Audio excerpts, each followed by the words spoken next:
नमस्कार साथियों, bound to education माने तोरेकेर सोकेर स्वागत है।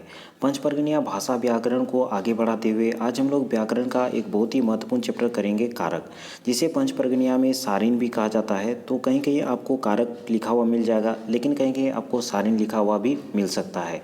तो चलिए इस वीडियो में आज हम लोग जानेंगे कारक काके कोल जायला, चाहे सारिन काके कोल जायला, सारिन केर कोयटा भेदा है। एक एक करके हर एक क्वेश्चन को आज हम लोग डिटेल में देखेंगे। तो सबसे पहले देखते हैं कारक काके कोल जायला, चाहे सारिन काके कोल जायला। वाक्य महान क्रिया या कोनो शब्द संगे दोसर शब्द गिलाक संबंध टाके कारक कोयला। तो वाक्य में किसी क्रिया या फिर कोई शब्द के साथ दूसरे शब्द का जो संबंध दर्शाता है उसको हम लोग कारक कहते हैं। उदाहरण के द्वारा इसे समझने का प्रयास करते हैं। जैसे कि मोय घोरे पढ़ोतो हूँ, इसमें अगर आप एक प्रकार से प्रश्न पूछेंगे के पढ़ोतो हो, तो मोय पढ़ोतो हो। कहाँ पढ़ोतो हो, तो घोरे पढ़ोतो हो। तो यहाँ पे जो शब्द है मोय और घोरे, ये क्या करते हैं, क्रिया के साथ संबंध दर्शाते हैं। इसीलिए मोय और घोरे ये क्या हो जाएगा, कारक हो जाएगा। ठीक है। इसी प्रकार के जब हम लोग इसके भेद देखेंगे तो आपको धीरे धीरे पता चल जाएगा कि कारक को कैसे पहचाना जा सकता है। तो याद रखेंगे कारक के 8टा भेद है। कर्ता कारक, जिसे कर्मी कार्य सारिन भी कहा जाता है। कर्म कारक, जिसे कोरनी सारिन कहा जाता है। दरावनी सारिन कहा जाता है कोरोन कारक को। संप्रदान कारक को याद रखेंगे लागिन सारिन कहा जाता है। अपादान कारक को याद रखेंगे भिनावनी सारिन कहा जाता है। संबंध कारक को याद रखेंगे मेसावनी सारिन कहा जाता है। अधिकारण कारक को माझानी सारिन और संबोधन कारक को हकावनी सारिन के नाम से भी जाना जाता है। एक एक करके हम लोग सारे भेदों को देखेंगे और जानेंगे कि आपके परीक्षा में किस प्रकार के प्रश्न इससे बन सकता है। तो सबसे पहला है कर्ता कारक, जिसे हम लोग कोर्मी सारिन कहा जाता है। ठीक है, कोर्मी सारिन इसको कहा जाता है पंचपर्गनिया में। तो चलिए जानते हैं कर्ता कारक के बारे में। जे काम कोरेला सेके कर्ता कोल जायला, जिसके द्वारा काम किया जाता है, अर्थात कि जो काम करता है उसको हम लोग कर्ता कहते हैं। जैसे उनकी तोहरे पोड़ेला, यहाँ पे जो तोहरे है वो क्या है, कर्ता है, क्योंकि तुम्हारे द्वारा काम हो रहा है, इसीलिए तोहरे को हम लोग कर्ता कहेंगे। पढ़े काम टाके कोरेला उत्तर तोहरे, तो पढ़ने वाला काम कौन कर रहा है, तुम कर रहे हो। तो यहाँ पे जो तोहरे हो जाएगा वो कर्ता हो जाएगा। छुआ सोब हंसायला, हंसे कामटा के कोरेला, छुआ सोब कोरेला। ऊ आलोक, आए कामटा के कोरेला, ऊ कोरेला। तो यहाँ पे ऊ क्या हो जाएगा, कर्ता हो जाएगा। उसी तरह वह थे तोहरे, छुआ सोब और ऊ कर्ता कारक है के। तो इसी प्रकार जो तोहरे है, छुआ सोब है, ऊ है, यहाँ पे जो भी वाक्य के उदाहरण दिए गए हैं उसमें ये सभी कर्ता कारक है। ठीक है। नेक्स्ट है कर्म कारक।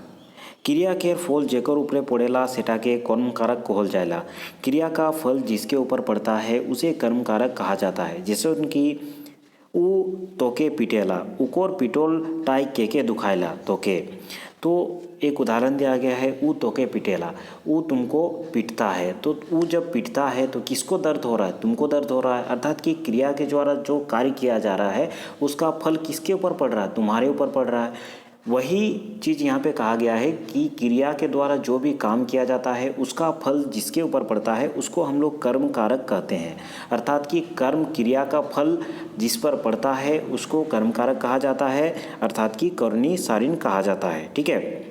उसी प्रकार का उदाहरण दिया गया है, मोय उके धकेल के गिरा लो। मोय के धकेल के गिरा लो उके, मैं उसे धकेल के गिरा दिया। किसको धकेल के गिरा दिया, उसको धकेल के गिरा दिया। तो यहाँ पे उके क्या हो जाएगा, कर्म कारक हो जाएगा, अर्थात कि कोरनी सारिन हो जाएगा। वहते हैं तो के उके कर्म कारक है के। तो कर्म कारक का चिन्ह याद रखेंगे। कर्म कारक का जो चिन्ह होता है के होता है। इसके द्वारा आप पहचान सकते हैं कि कौन सा कर्म कारक है। जैसे कि ऊ के अंत में के लगा हुआ है तो ये कर्म कारक है। तो हैं तोके, जैसे कि तोके लगा हुआ, के लगा हुआ है, उके में के लगा हुआ है, तो आप पहचान सकते हैं कि कर्म कारक है। ठीक है। बहुत समय ऐसा नहीं भी हो सकता है कि उसके अंत में के लगा हुआ है, उसमें आपको पूरा जो वाक्य है उसको पढ़ के समझना होगा कि कौन सा कर्म कारक है। लेकिन बहुत सारी जगहों पे आपको के चिन्ह मिल जाएगा तो आप पहचान सकते हैं कि वो कर्म कारक है, अर्थात कि कोरनी सारिन है। नेक्स्ट पे चलते हैं कोरोन कारक, अर्थात कि जिसे दरावनी सारिन कहा जाता है। इसे दरावनी सारिन भी कहा जाता है। ठीक है। इसके पंचपर्गनिया के नाम को भी याद रखेंगे, क्योंकि कभी कभी परीक्षा में आपको पंचपर्गनिया का नाम पूछ दिया जाएगा तो आप कंफ्यूज हो जाएंगे। तो करण कारक को दरावनी सारिन भी कहा जाता है। तो चलिए इसके बारे में जानते हैं। जेकोर द्वारा काम होएला सेके करण कारक कहल जाएला। जिसके द्वारा अर्थात कि कोई वस्तु के द्वारा अगर हम लोग काम करते हैं उसको हम लोग करण कारक कहते हैं। उदाहरण से समझते हैं कि करण कारक किसे कहा जाता है। 55 बाल्टिए पानी आनोते हैं। यहाँ पे जो बाल्टी के द्वारा पानी लाया जा रहा है, किसके द्वारा पानी लाया जा रहा है? बाल्टी के द्वारा पानी लाया जा रहा है। तो यहाँ पे जो बाल्टी है वो क्या है? करण कारक है। जैसे कि प्रश्न के द्वारा आप पूछेंगे कि 55 काट आए पानी आनोते हैं। 55 किसके द्वारा पानी ला रहा है? तो बाल्टी के द्वारा पानी ला रहा है। बाल्टी अर्थात बाल्टी टाई, बाल्टी में पानी ला रहा है। तो यहाँ पे जो बाल्टी है वो कर्ण कारक हो जाएगा। अर्थात कि जिसके द्वारा हम लोग काम लेते हैं उसको कर्ण कारक कहते हैं। ठीक है। जैसे कि तोय मोय डांगे साग पाड़ोते हैं, तोर मोय डांगे साग पड़ोते हैं, तोर माय काट आए साग पड़ते हैं। ठीक है। तो किसमें किसके द्वारा साग को उतारा जा रहा है? डांग के द्वारा साग को उतारा जा रहा है। तो यहाँ पे जो डांग है वो क्या हो जाएगा? करण कारक हो जाएगा, अर्थात कि दरावनी सारिन हो जाएगा। इसका जो चिन्ह है वो मुख्यतः याद रखेंगे, ये होता है इसका चिन्ह। ठीक है। उसके बाद आपको अगर सोंगे मिल जाएगा, सोंग मिल जाएगा, सोंग, दारा मिल जाएगा। तो ये सब अगर चिन्ह रहता है तो आप समझ जाइएगा वो दरावनी सारिन है, अर्थात कि करण कारक है। ठीक है। जैसे कि डांगे लास्ट में ए लगा हुआ है, बाल्टी ए लास्ट में ए लगा हुआ है। तो इस प्रकार का चिन्ह को अगर आप पहचान के रखेंगे तो परीक्षा में आपके लिए आसानी होगा। ठीक है। पूरा सेंटेंस को देखे बिना भी आप अगर जल्दबाजी में होंगे तो उसका उत्तर दे सकते हैं। ठीक है। लगभग 80% आपका चिन्हों के द्वारा आंसर आ जाएगा। जो चिन्हों के द्वारा आंसर नहीं आता है उसको आपको वाक्य को पढ़कर समझना होगा, उसके बाद आंसर देना होगा। और कारक से अत्यधिक जो प्रश्न पूछा जाता है वो पहचानने के लिए पूछा जाता है कि कौनटा दरावनी सारिन है के या फिर कौनटा लागिन सारिन है के, भिनावनी सारिन को पहचानने के लिए कहा जाएगा। इस प्रकार का प्रश्न आपके परीक्षा में आता है। अब देखते हैं संप्रदान कारक अर्थात कि लागिन सारिन। ठीक है। लागिन सारिन को देखेंगे तो जेकोर ते हैं काम कोरोल चायला सेके संप्रदान कोहल चायला, संप्रदान कारक कोहल चायला। ठीक है। तो जिसके लिए काम किया जाता है उसको हम लोग संप्रदान कारक कहते हैं। जेकोरते हैं काम कोरोल जायला सेके संप्रदान कारक खोल जायला। जिसके लिए काम किया जाता है उसको संप्रदान कारक कहा जाता है। जैसे कि माय छुआकते हैं पीठा कोरेला, माय केकोरते हैं पीठा कोरेला, छुआकते हैं किसके लिए पीठा कर रहा है? पीठा बना रहा है, बना रही है, छुआ के लिए पीठा बना रही है। तो ये क्या हो जाएगा? केकोरते हैं पीठा कोरेला, छुआकते हैं किसके लिए? छुआकते हैं। तो यहाँ पे क्या हो जाएगा? छुआक जो हो जाएगा वो संप्रदान कारक हो जाएगा, अर्थात कि लागिन सारिन हो जाएगा। ठीक है। दादा भौजी ते हैं साड़ी किनेला, दादा भौजी के लिए साड़ी खरीद रहा है। तो यहाँ पे क्या होगा? दादा केकोरते हैं साड़ी किनेला, भौजी करते हैं। तो यहाँ पे छुआकते हैं, भौजीते हैं, ये जो है ये लागिन सारिन है। ठीक है। यहाँ पे चिन्ह आप याद रखेंगे, खातिर हो जाएगा। खातिर जिस सेंटेंस में आपको देखने को मिल जाएगा समझ लीजिएगा वो संप्रदान कारक है, लागिन सारिन है। या फिर तेहें जिसमें रहेगा वहाँ पे आप समझ जाएंगे कौन सा कारक है? लागिन सारिन है या फिर संप्रदान कारक है। तो यहाँ का चिन्ह याद रखेंगे, खातिर या फिर तेहें होता है। नेक्स्ट जो कारक है मेसावनी सारिन, नहीं मेसावनी सारिन नहीं, भिनावनी सारिन, जिसे अपादान कारक कहा जाता है। तो इसे जानते हैं अपादन कारक किसे कहा जाता है? जहाँ कोनो चीज केर अलग होए पता चलेला तहाँ अपादन करोक कहल जाएला। ठीक है।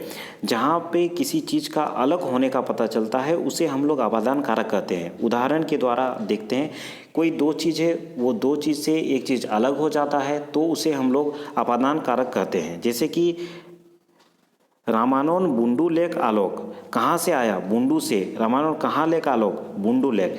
तो बुंडू में पहले था, बुंडू से वह अभी आया, उससे अलग हो गया, तो ये हो गया अपादान कारक। ठीक है।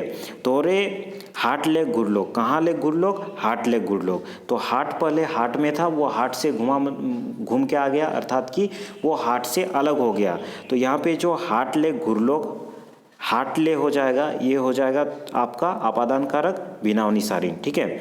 वहीं ते बुंडू लेक और हाट लेक ये अपादान कारक हो जाएगा। इसका चिन्ह आपको याद रखना है, जैसे कि ले हो जाएगा, लेक हो जाएगा।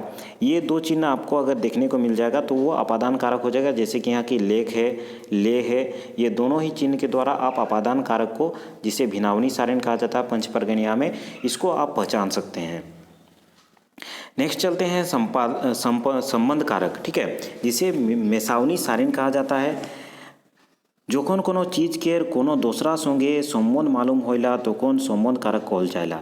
जब किसी एक चीज का दूसरे चीज के साथ संबंध का पता चलता है उसे हम लोग मेसावनी सारिन कहते हैं, ठीक है। मेसावनी सारिन या फिर इसे हम लोग संबंध कारक कहते हैं। जैसे कि तोर बहिन एखन छोटो आहे, बहिन टाकेर केकोर संग संबंध आहे तोर। यहाँ पे जैसे कि तोर बहिन छोटो आहे, इसमें जो तोर का संबंध है वो किसके साथ संबंध है, बहिन के साथ संबंध है। तो यहाँ पे तोर जो है ये संबंध कारक हो जाएगा, मेसावनी सारिन हो जाएगा।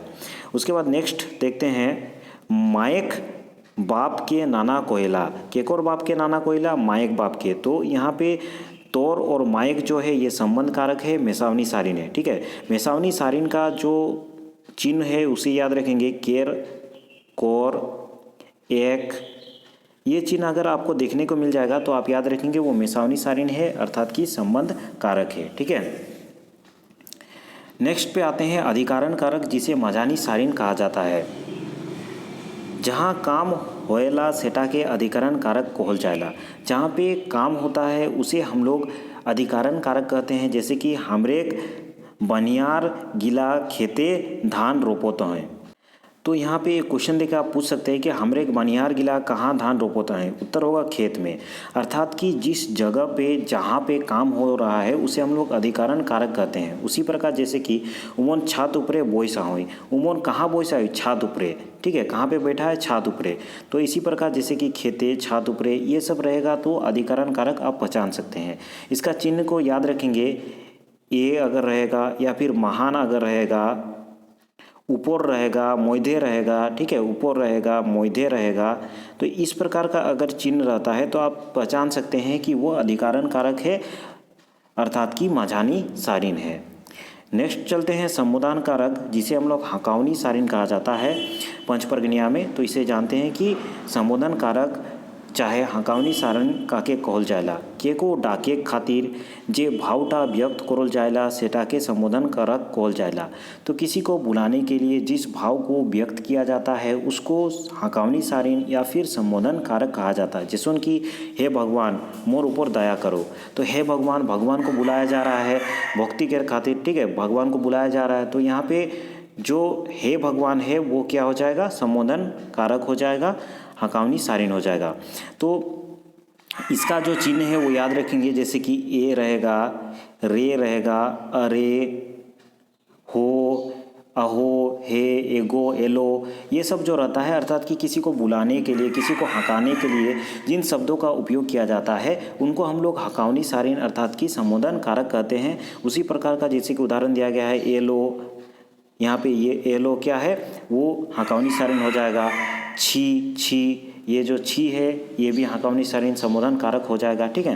नीचे कारक के चिन्ह दिए गए हैं, इन कारक के चिन्हों को आप याद रखिएगा, इससे बहुत अधिक प्रश्न बनता है और चिन्हों के द्वारा आप कारक को आसानी से पहचान सकते हैं, ठीक है। जिस प्रकार हिंदी में कारक के चिन्ह होता है कर्ता ने कर्म को करण से संप्रदान के लिए, उसी प्रकार हमारे पंचपर्गनिया भाषा में भी बहुत सारे चिन्ह हैं, ठीक है। जैसे कि कर्ता को पहचानने के लिए आपको सेंटेंस देखना होगा, आप समझ जाएंगे कर्ता के द्वारा जो काम किया जाता है उसी को कर्ता कारक कहा जाता है, तो आसानी से आप समझ सकेंगे। कर्म में आप देखेंगे, कर्म कारक में अगर के चिन्ह रहेगा तो उसे पहचान सकते हैं कि वो कौरनी का सारिन है, अर्थात कि कर्म कारक है।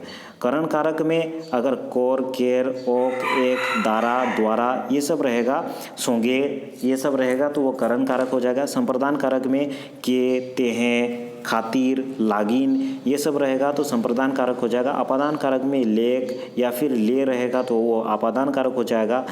उसके बाद संबंध कारक में केर, कोर, और, एक ये सब शब्द अगर रहेंगे तो वो संबंध कारक हो जाएंगे। अधिकारण कारक अर्थात कि मझानी सारिन में हम लोग देखते हैं ए, महान, ऊपर, आय, मोइधे, ठीक है, ये सब शब्द अगर रहेगा तो वो अधिकारण कारक हो जाएगा। और हकावनी सारिन में हम लोग देखते हैं एगो, एलो, एहो, ए, हे, अरे, ये सब अगर रहेगा तो वो संबंध कारक, संबोधन कारक अर्थात कि हकावनी सारिन हो जाएगा।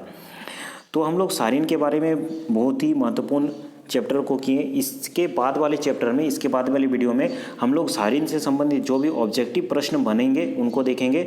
तो उस वीडियो का नोटिफिकेशन अगर आप पाना चाहते हैं तो चैनल को सबसे पहले सब्सक्राइब कर ले और सामने का जो बेल आइकन है उसे भी प्रेस कर ले, ताकि वो जब वीडियो मैं डालूंगा तो उसका नोटिफिकेशन आप तक डायरेक्टली पहुंच सके। आज की इस वीडियो को देखने के लिए धन्यवाद। जाने से पहले वीडियो को लाइक ज़रूर कर लीजिएगा, ताकि मुझे पता चले कि इस प्रकार का वीडियोस आपको चाहिए या फिर नहीं। धन्यवाद। अगले वीडियो में हम लोग फिर मिलते हैं।